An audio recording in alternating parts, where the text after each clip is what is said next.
अस्सलामुअलैकुम my YouTube family, welcome back to my channel. कैसे हैं आप लोग? उम्मीद करती हूँ भाई कि खैरियत से होंगे।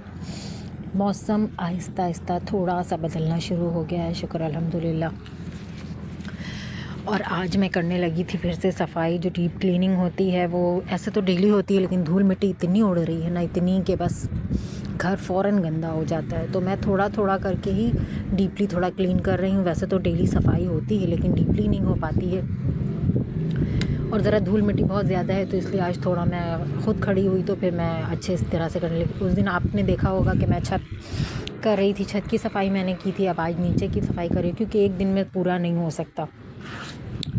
छत की सफाई जो मैं कर रही थी ना, छत मैंने आपको दिखाया था अपना। छत मेरा ना बहुत झड़ रहा है, बहुत ज़्यादा झड़ रहा है। स्लेब वाली छत डाली थी हमने, वो प्रीकास्ट जिसको बोलते हैं, वो वाली। और वो जब छत डाली थी ना हमने, तो हमारे पास इतने पैसे नहीं थे, हमने उसके ऊपर मसाला नहीं डलवाया था। और उस साल इतनी बारिश हुई थी, मैं आपको क्या बताऊं, इतनी बारिश। हम रात रात भर वैसे ही बैठे रहते थे, क्योंकि पूरा छत टपकता था, पूरे घर का सामान सब ख़राब हो गया था। डिवाइडर भी देख रहे हैं आप, ये भी काफ़ी ख़राब हो गया था। और ये देखिए मेरा बेटा ना खाली कंप्यूटर लगाता है, काम करता है और सारी चीज़ें वैसे ही छोड़ देता है। ये मैं तार वार निकाल रही थी, सेट कर रही थी। अब मैं वो फिर लगाएगा अपने काम के लिए, फिर वैसे ही फैलाएगा सारी चीज़ें और छोड़ देगा। थक जाती हूँ मैं, तंग आ जाती हूँ। लेकिन बच्चों को जितना भी बोल लो सुनते ही नहीं है, वो अपना ही करके थक जाते हैं, तो आपका क्या करेंगे। हाँ, तो मैं कह रही थी छत टपकने का, तो मेरी बहुत सारी चीज़ें ख़राब हो गई उस चक्कर में। और ये जो डिवाइडर है ना, ये तकरीबन मेरा 20 साल पुराना डिवाइडर है। और ये कंप्यूटर टेबल ही था, और इसमें डिवाइडर भी नीचे कैबिनेट बने हैं। तो ये मैंने लिया था, उस वक्त मैंने लिया था 20,000 का।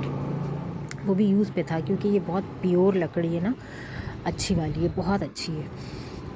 तो ये उस वक्त से चल रहा है। थोड़ी सी अभी इसकी शेल्फ़ ख़राब हो गई है, ये दाग है, लेकिन उतनी ख़राब नहीं हुई है। तो मैं करने लगी थी डीप क्लीन सफाई। तो आज बहुत ही ज़्यादा काम था। हरीम के कपड़े तो मैं सिल चुकी थी, मेरे कपड़े बाकी थे। और बेटियों के तो मेरे सिले रखे हुए थे, उन दोनों के। और बेटे का और उनके पापा का जो ईद पे था वही पहनेंगे ये दोनों। इन्होंने मना किया, क्योंकि शलवार कमीज़ इतना पहनना होता नहीं और बन जाता है, तो वो रखा ही रहता है, इसलिए उन्होंने मना किया था। और तो हरीम की मेरी सूट बाकी थी, तो मैंने सोचा ना कि चलो आज जल्दी जल्दी काम करके मैं अपना कपड़ा सिल लूँगी। लेकिन मेरे दिमाग का खप्त है ना कि मैं एक जगह करती हूँ, दूसरी जगह करती हूँ, तीसरी जगह, एकदम परेशान।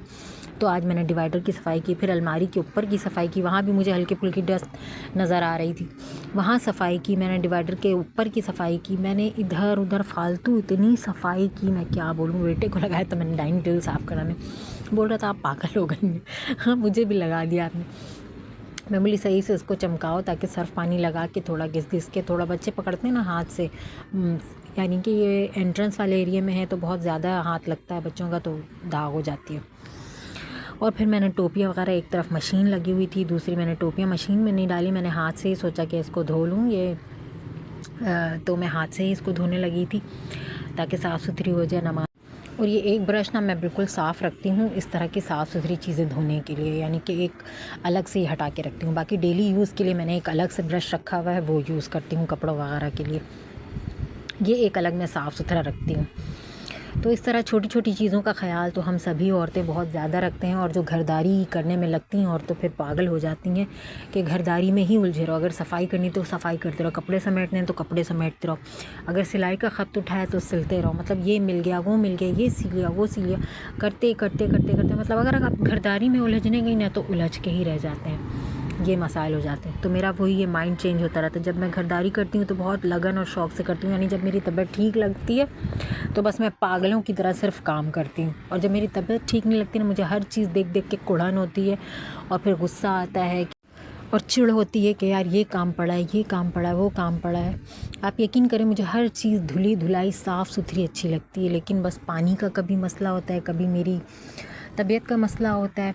मैंने सारे डोरमैट हटा दिए हैं, क्योंकि मोटे मोटे थे, मैंने सब हटा दिए। इतनी धूल उड़ रही है ना, इतना बुरा लगता है मुझे। मैंने हल्के हल्के वाले लगा रखे हैं, ताकि मैं उसको रोज़ रोज़ वॉश कर लूँ, लेकिन वो रोज़ रोज़ वॉश हो भी नहीं पाता है। सुबह से कितना, मतलब कि एक काम के बाद दूसरा, दूसरे के बाद तीसरा, ये हो जाता है। तो इसलिए मैं इग्नोर कर देती हूँ, बोलती हूँ चलो छोड़ो, दफ़ा करो, अब बैठ जाओ। वरना पहले क्या, जब बच्चे छोटे थे मैं सुबह सवेरे से उठ करके, मतलब उस वक्त एक्टिव भी थी, बच्चों को स्कूल भेजा, फिर घर का सारा काम निपटाया, 12 बजे तक खाना वाना सब पक जाता था, फिर बच्चों को मैं लाने चली जाती थी, लेकर आती थी, फिर नहलाना धुलाना, उनको कपड़े पहनाना, खिला पिला के फिर मैं मदरसा छोड़ आती थी। मदरसे से आते थे बच्चे, ट्यूशन चले जाते थे, ट्यूशन से आते थे फिर खिलाओ पिलाओ सुलाओ, या जो कुछ बाकी बचा है वो पढ़ाना। वॉशिंग मशीन में मेरे कपड़े जमा होते ही नहीं थे, मेरे रोज़ के रोज़ कपड़े धुल जाते थे। मैं बहुत मोटे हैवी बेडशीट्स वगैरह धोने के लिए मशीन लगाया करती थी, वरना नहीं लगाती थी। हर वक्त घर साफ़ सुथरा चमकता दमकता, बच्चे साफ़ सुथरे नहाए धोए हर वक्त। लेकिन अब आहिस्ता आहिस्ता मेरी हिम्मत बिल्कुल टूट गई, अब मैं बिल्कुल नाकारा हो गई, मुझे ऐसा लगता है। लेकिन ऐसा नहीं है कि अभी भी कुछ करती नहीं हूँ, ऐसी बात नहीं है, लेकिन अब वैसी हिम्मत और वैसी फुर्ती नहीं रही है।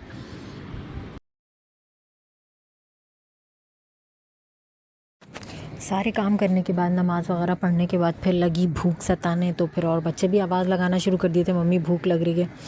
तो खैर खाना तो मैंने ऐसा कुछ बनाया नहीं था, तो रात के जो चावल बचे थे उसको मैंने फ्राई कर लिया। ये हम प्याज और मिर्चों के साथ फ्राई करते हैं, बाकी लोग मतलब और भी चीज़ें डालते हैं, लेकिन मैं नहीं डालती हूँ। और मिर्चें भी मैंने बहुत थोड़ी सी डाली थी, और नमक डाल करके मैं इसको फ्राई कर लेती हूँ। बच्चे बहुत शौक़ से खा लेते हैं, यानी कि भुजिया वगैरह कुछ भी थोड़ा बहुत हो तो उसके साथ लगा के। और रात का गोश्त का सालन पड़ा था, तो मैंने कहा चलो उसके साथ लगा के थोड़ा बहुत खा लेंगे।